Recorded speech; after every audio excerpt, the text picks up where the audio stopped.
going on, everybody? Welcome back to Inside the Lunchbox.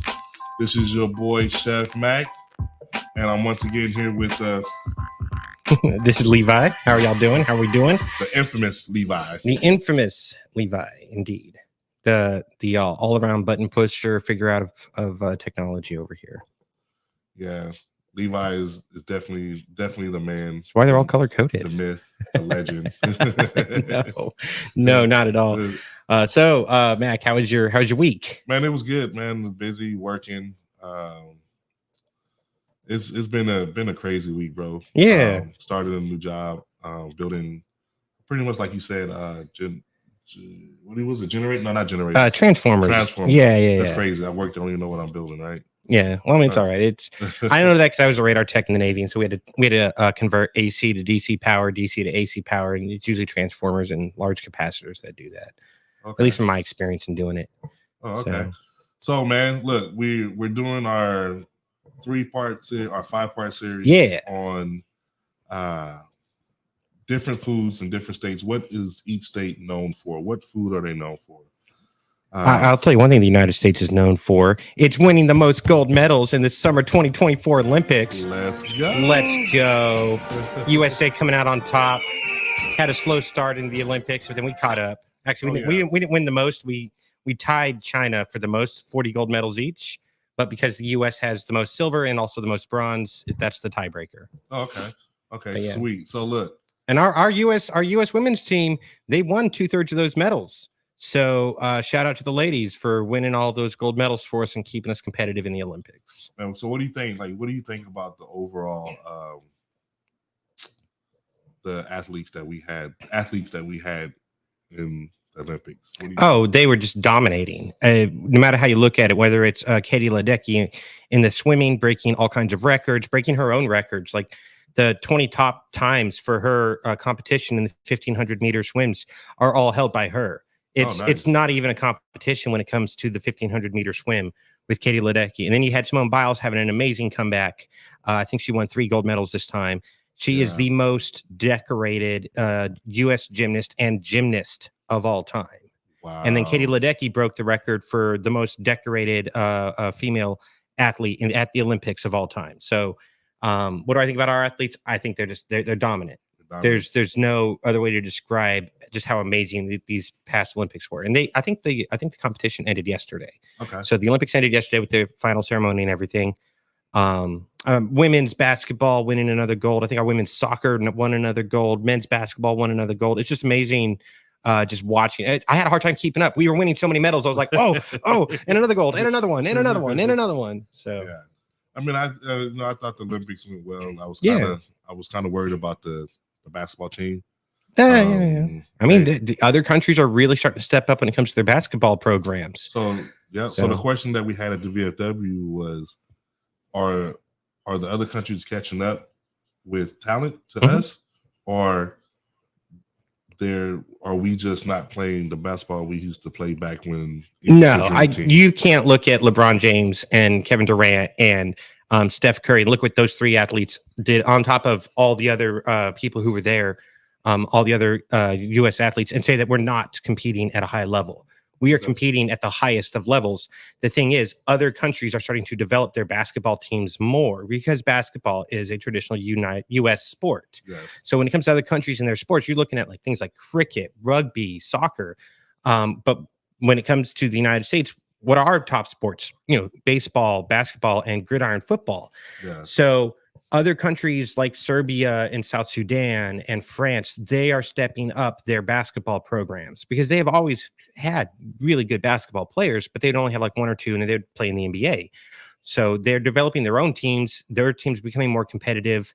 International basketball is becoming more competitive because other countries are starting to invest into those programs. Okay, that's good. So I just got one more thing.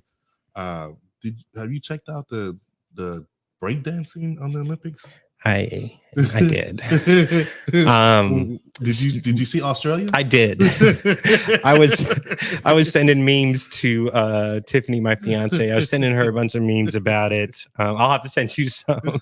But and the big thing about that was like Yeah, sure.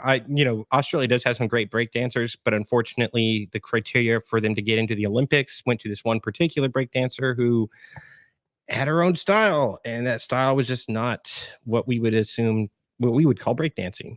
Yeah, So they was trying to say that she learned her breakdancing on YouTube. That's 90 man. days. She has this thing is she has a PhD in breakdancing. She has a doctorate in it. Oh my god. There's All a right. difference between classroom learning and on the streets dancing. So that's your difference. That's funny. But yeah, I mean, if it wasn't for Australia, well, it's particularly on social media, there's a lot of Australian influencers who were talking a lot of trash about the United States early in the Olympics when we only had like 3 gold medals and Australia had 9.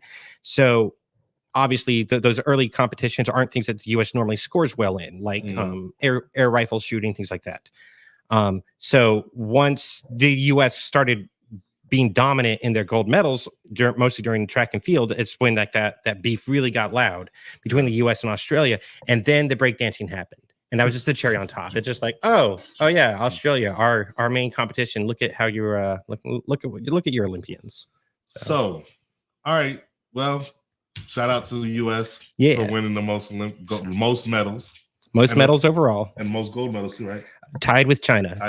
But because we have more silver, that's the tiebreaker. So the US won the most medals overall and came in number 1 in the Olympics. Again, I mean, it's just the US has been dominant in the Olympics most of my adult life. You know, whether you go back to 2020, 2012, 2016, 2004, 2000, 1996, the US has always been number 1. Sweet. So now let's get into the show. All right. Now we're getting ready to get into our 5-part series on the type of foods each state is known for. And we got some interesting information for you this week, guys. It's not as bad as last episode with some of the food, but I found a couple crazy ones. So let's dig into it. So the first state we have is Minnesota or Wisconsin. Wisconsin. So we all know about the good old Green Bay Packers and the Cheeseheads. Yeah. They're known for the dairy capital of the U.S. Also, they're also well known for, I believe, their breweries. Yes, they are. Yes, they're well known for their breweries. Yeah, which is interesting. You know, dairy and beer.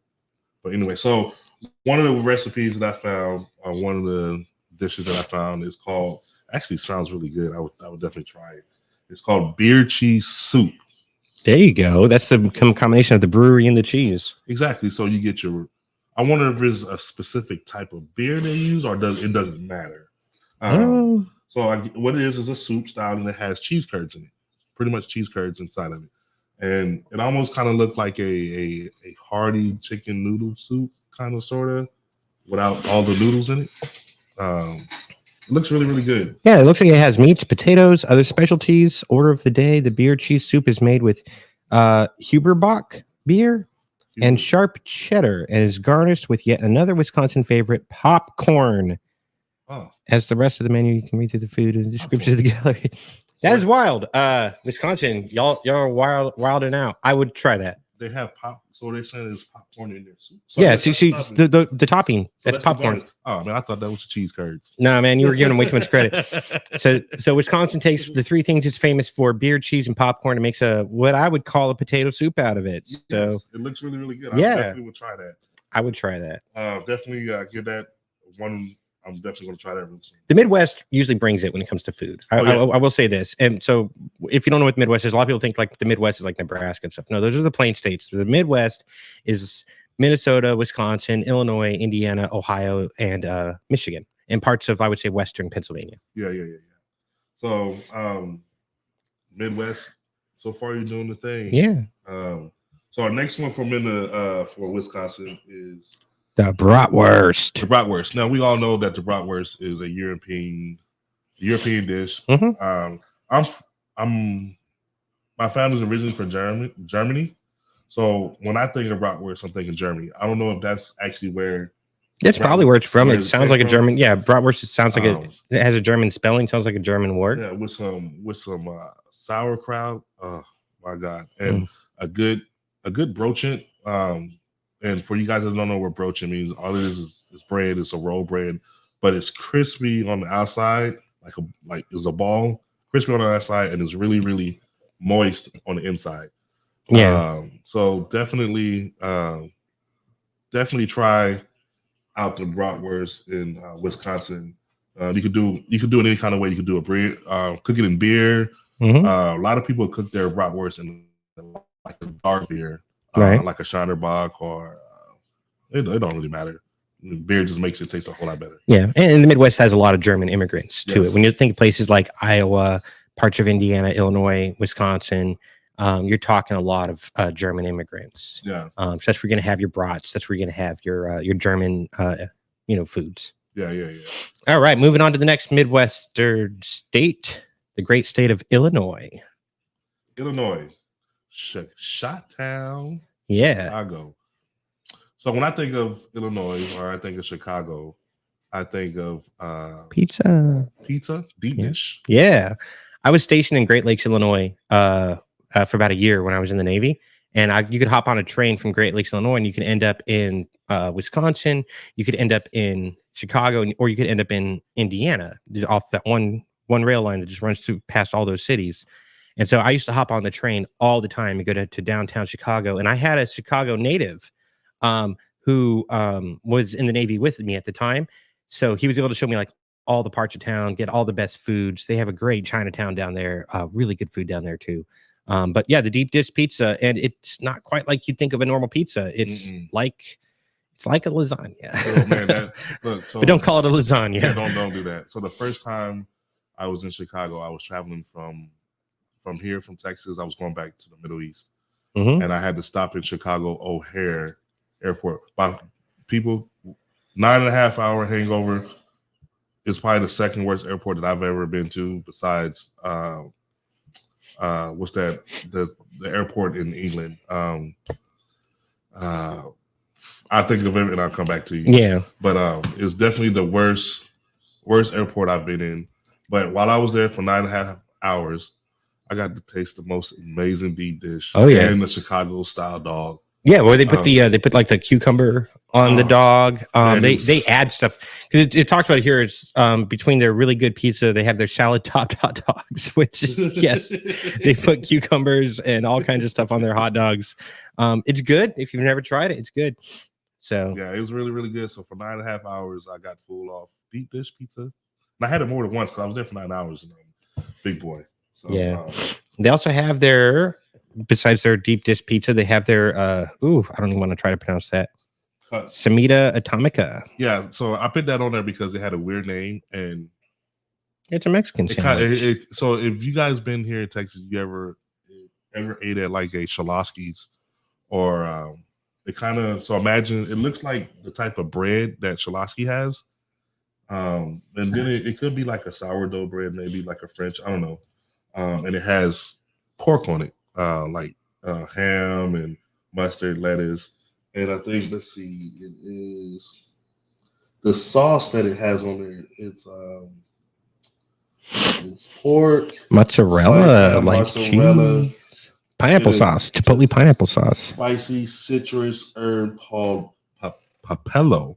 So if there's anybody out there in Chicago, if I pronounce that word wrong, please comment in the box or send us a hateful email. Send us a hateful email about it. Because I'm not sure how to pronounce that, folks. Yeah. But it looks really, really, really, really delicious. So on to the next state.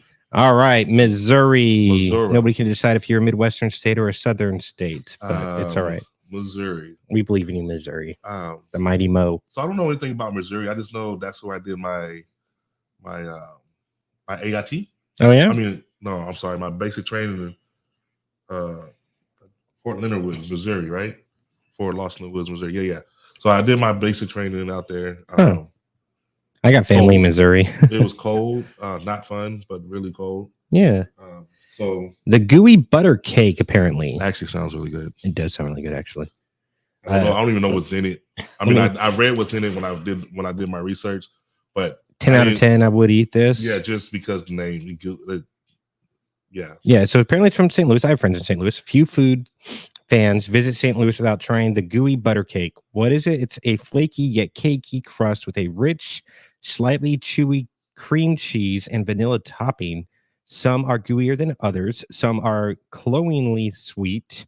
But Caldi's in Kirkwood is just right. A little goes a long way, and the pros know that a corner piece is the way to go. Pair it with a Caldi's coffee and a nap will be in order. I think next time I'm in Missouri visiting family, I'm gonna have to try that.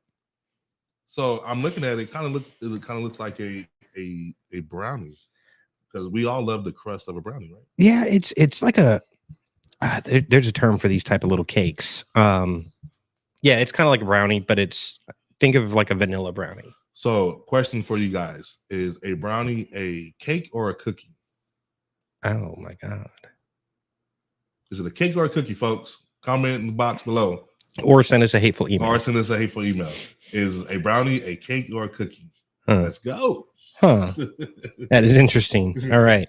Next up, we have for the great state of Missouri, the Mighty Mo is the St. Paul sandwich. Not from St. Paul, Minnesota. So, yeah, the St. Paul sandwich, which can only be found in St. Louis. Why wouldn't they just call it the St. Louis sandwich? And not St. Paul, Minnesota, allegedly came from the local Chinese restaurants looking to appeal to their American diners back in the 1940s. The sandwich tops a fried egg. Ooh, that sounds so good already. Fuyong patty with lettuce, tomato, pickles, and mayo, all sandwiched between two pieces of white bread. Miley's special St. Paul has a mix of proteins in the patty for an added dimension of flavor. I would try that. 10 out of 10. So what is a food patty? Egg Fuyong patty. Oh wait, Fuyong patty. My question is, what is a Fuyong patty? I don't know. I'm not an expert in Chinese food. Hey, if you know what a Fuyong patty, comment below or send us a hateful email. Yeah. So Missouri, maybe you guys are a Midwestern state with how good you're bringing it. The Midwest always brings the food. Yeah. All right, moving on into the dirty South, we have Arkansas. Southern style food, but with an opossum pie. Ooh. So if you guys don't know what a possum pie is, I ain't gonna lie. When I first heard somebody say a possum pie, I immediately thought like you guys are making like a possum, like a possum pot pie, kind of sort of. Yeah, that's what I would imagine. That's what I was thinking, but it's actually a dessert. So they make a possum into a dessert? Yeah. So what it is you know that a possum they kind of hide, or they're real sneaky, or they don't come out, right? So the reason why they call it a possum pie is because it's hiding something. So and what it's hiding is an actual dessert dish, and it's hiding because it has chocolate pudding in the inside. So you don't see the chocolate pudding until you cut into the pie. And I heard it was really, really delicious, so I'll definitely try it. I would suggest change the name, but I would definitely try it. No. Keep the name. Keep the name. That's the only thing. I mean, that's one of the things going for it, right? Yeah. Right. Yeah. So, I mean, like, I'm not above eating a possum, but at the same time, you know, I'd have to kind of know how it was cooked. Is it normal to people eat possums?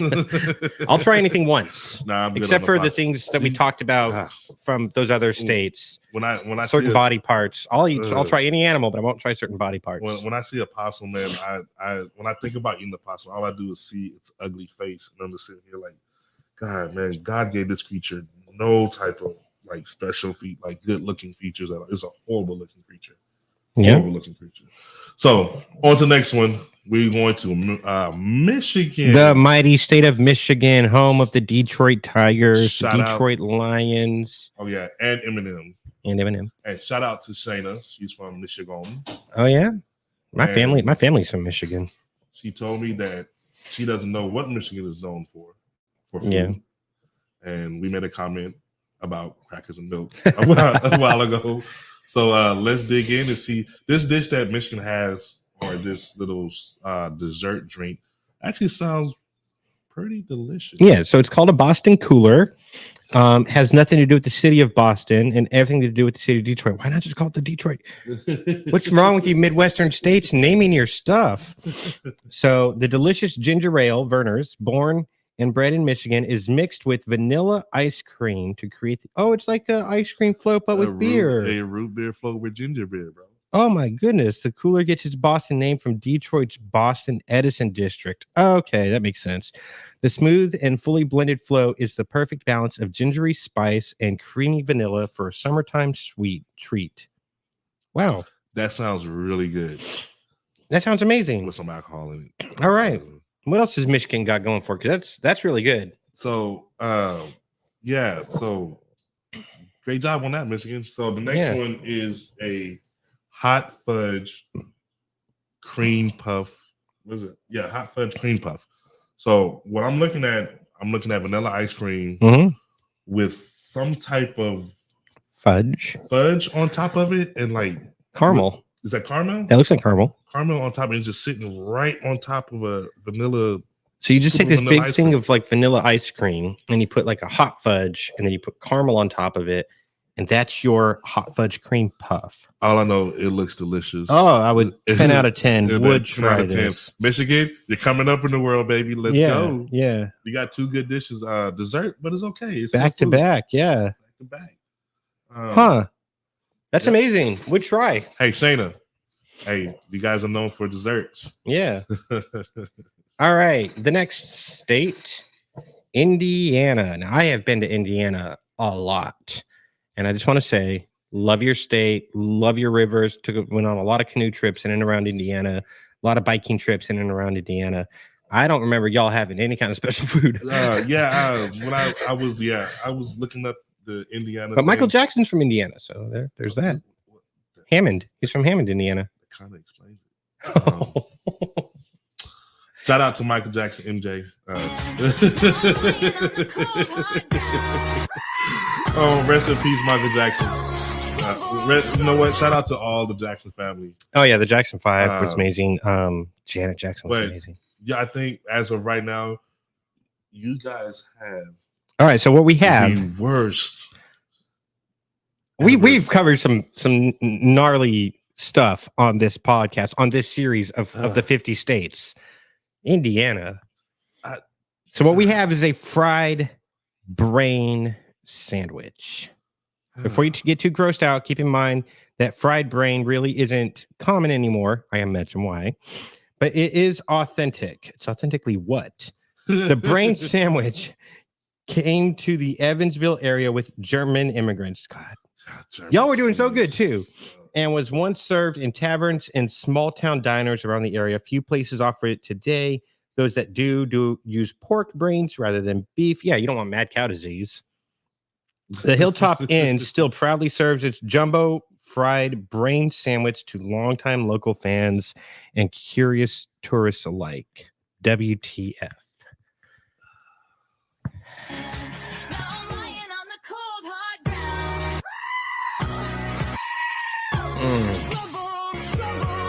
Can we just go on to the next one? Kentucky. Back in the dirty South. Look, so I graduated from Fort Knox, Kentucky.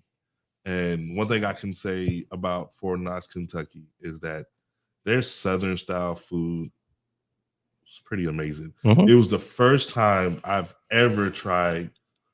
We couldn't say it on the radio. No, we're gonna say it anyway.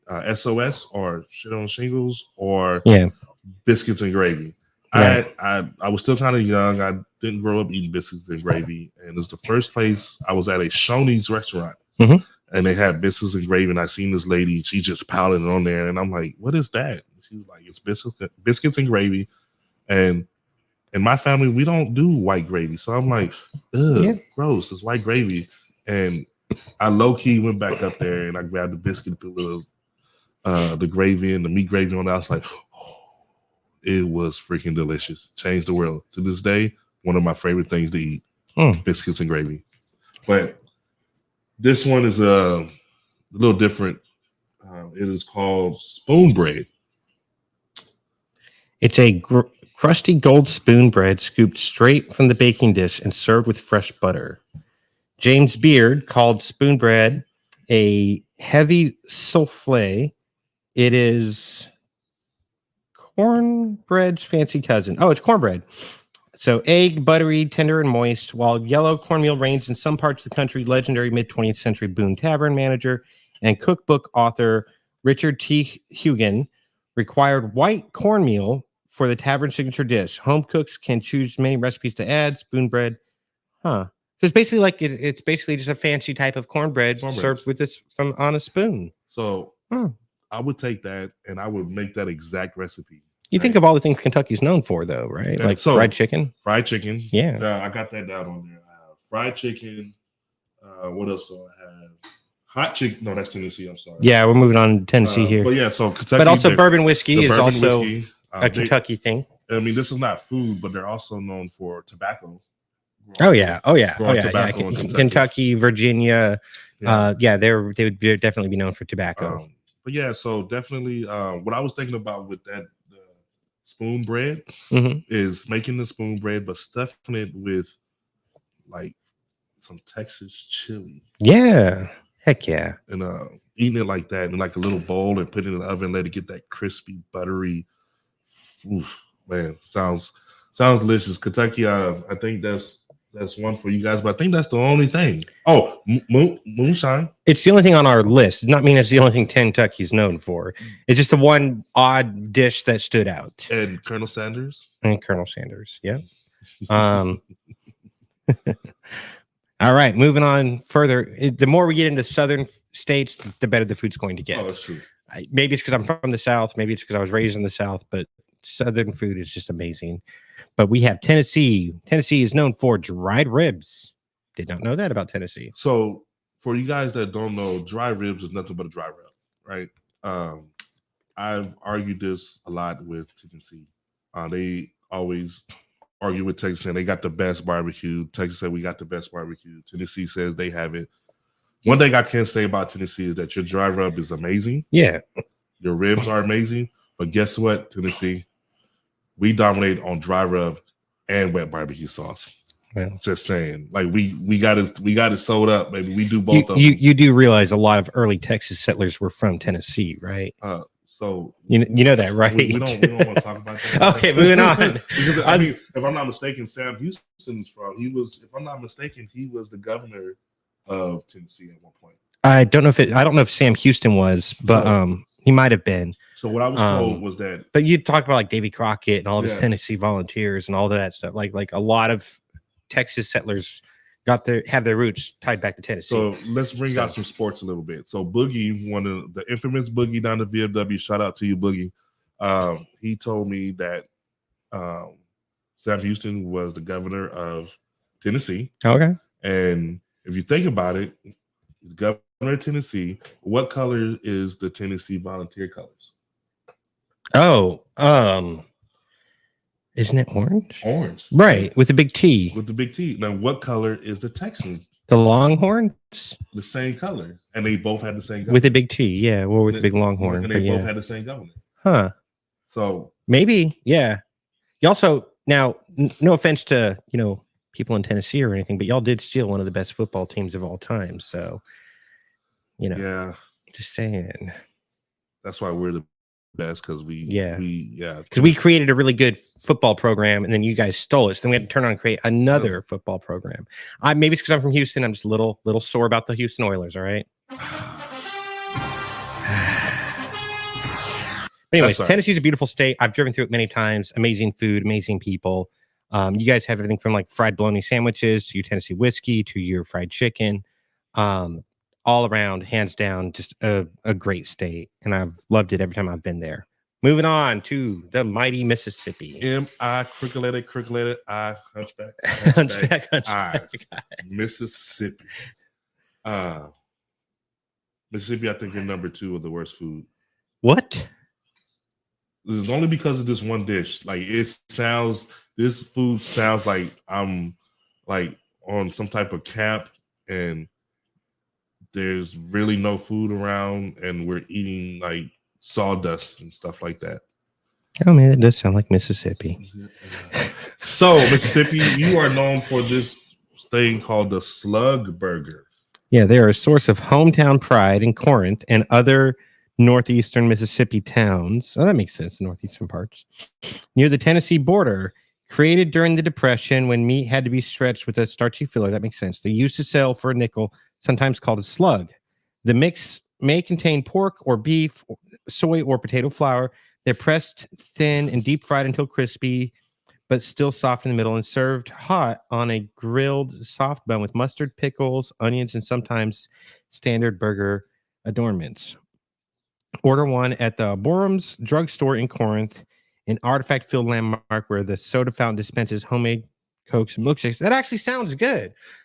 They're called slug burgers because a nickel was called a slug back then in those parts. So it's think of it it's a nickel burger.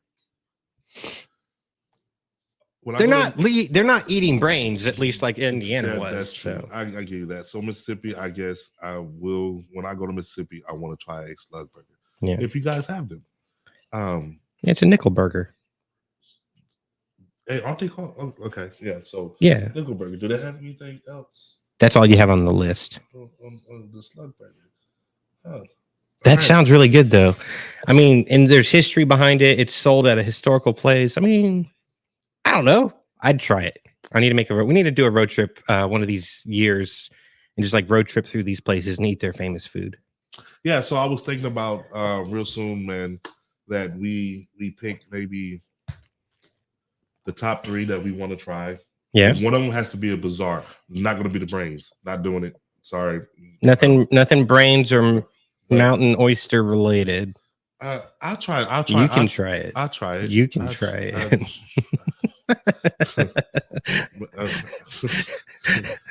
I'll try. So I said we picked like 3 places and we traveled up there, not too far where we had, and we go try some of these different places out and actually see what it's I wonder because when I lived in Florida, there was a lot of alligator food out there, like gator tail, fried gator tail sushi, gator tacos. I wonder if Louisiana has similar, because they're next on our list. And I'm like, we want to try something, because I think, was it you I got in an argument about like whether or not we should try gator? Yes. Because like you're all down for the Rocky Mountain oysters, but you won't eat a gator tail? I won't eat reptiles as far as like frogs, even though frogs not a reptile. They're not a reptile. And would you eat a turtle? No. Would you eat snake? I have ate a snake. And a turtle, I probably would do a turtle. I would do a turtle before I do. I would definitely do a turtle, but I would not do frog legs. Okay, we're not talking about frogs. They're amphibians. Frogs are up there with like the brains and the Rocky Mountain oysters. That's some weird stuff. But gator's good food. Yeah, I'll try gator. They say gator is worse than pork. What I mean by that is you have to cook that stuff all the way through. Probably, I don't know. I've always eaten it deep fried. But so I when I was looking up foods from Louisiana, I would be honest with you, I didn't even bother looking up food because it's so massive. Like the list goes on and on and on and on. So what I did is just did a little history on the difference between. We're gonna name some foods from Louisiana, obviously, but I want to touch bases the difference in Cajun and Creole. Okay. And I'm not going to go too far in depth unless Levi knows a little bit more in depth. I'm just, as far as the food, the only main difference in Creole and Cajun is that Creole uses tomato base or some type of tomato base. So they have their Creole jambalaya. Cajun has their jambalaya. Creole has their gumbo. So Cajun has their gumbo.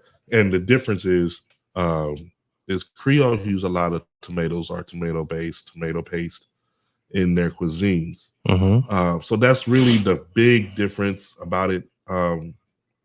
Okay. Yeah, reading this. Yeah. Okay, that makes sense. Go ahead. Sorry. No, it's good. So basically, was reading like Creole is a mixture of European, African, and Caribbean style cooking, whereas Cajun is French, right? Yeah. So Louisiana, because of New Orleans being there, is just a massive fusion of cultures. You have Louisiana was founded by French, but then it was also bought by the U.S. You have Caribbean influence there. You have African influence there because of, unfortunately, the slave trade from back in the 19th century. You have local indigenous culture fusion happening there. So there's a lot of just cultures blending in New Orleans. If you've ever been there, it's absolutely a beautiful place to visit.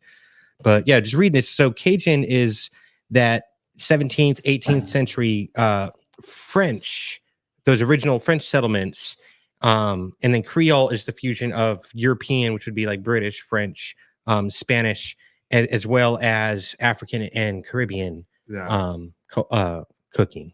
yeah. And the food there is so massive, man. Yeah. You got gumbo, Mm, you got jambalaya, mm, you got po' boy, mm, you got crawfish etouffee, mhm. you got dessert fried donuts called beignets. Like it just the so I'm just going to safely say this: it's Louisiana with some parts of Texas. I'm going to say Louisiana, Texas. Maybe you let's see if you agree with me with this. We make the food what it is in the U.S. We are the.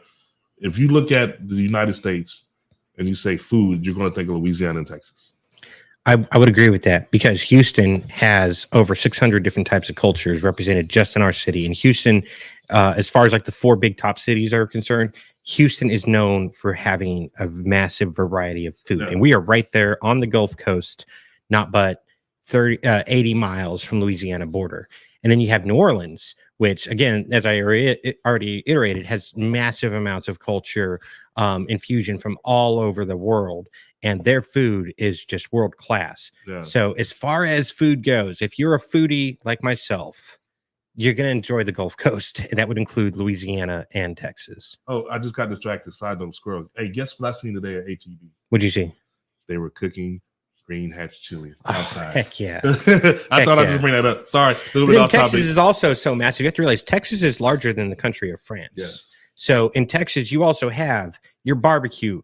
One thing I miss about living in East Texas, Northeast, which is like the northeast corner of Texas, it's called East Texas, is how good their barbecue is. I was up there recently and I just stopped at like a local stop on the side of the road, got myself a pulled pork sandwich. And it's one of the best pulled pork sandwiches I've ever had.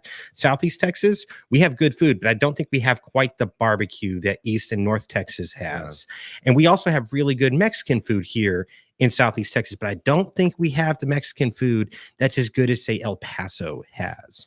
So Texas has all your food needs, but we are about 600 miles apart from each other. We're a whole different region, a whole different. But if you're talking like Southeast Texas mixed with Louisiana, yes, that's probably the best food in the whole world. Within like 150-mile bubble, yeah, I would say the best food is right there. So one thing I want to say about my experience in Louisiana, I was coming back from, Atlanta, Georgia, and like I said, I grew up. A military brat. We traveled the world, and I always have a hard time pronouncing this, so please forgive me. Send me a hateful email or give us a call and tell me how to pronounce it. The Boudin sausages. Boudin. So what it is, it's a pork casing, and it has like dirty rice filling in it. Like it has rice and the meat and all this other stuff. It's inside a sausage casing, and you eat it. So, and you could either fry it or you could do it the regular way. That sounds like haggis from Scotland. Sorry.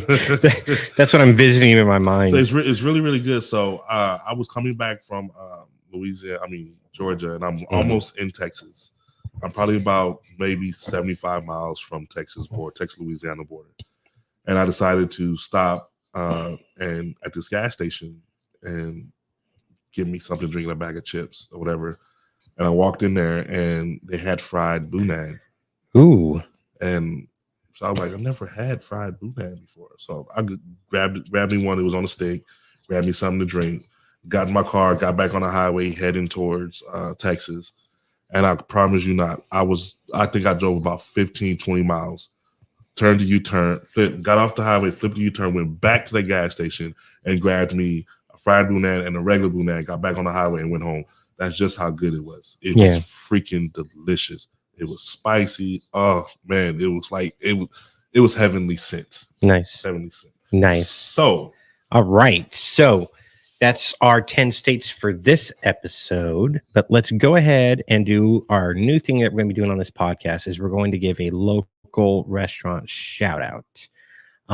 Unfortunately, we live in Conroe, so most of these places are going to be in Conroe. yes.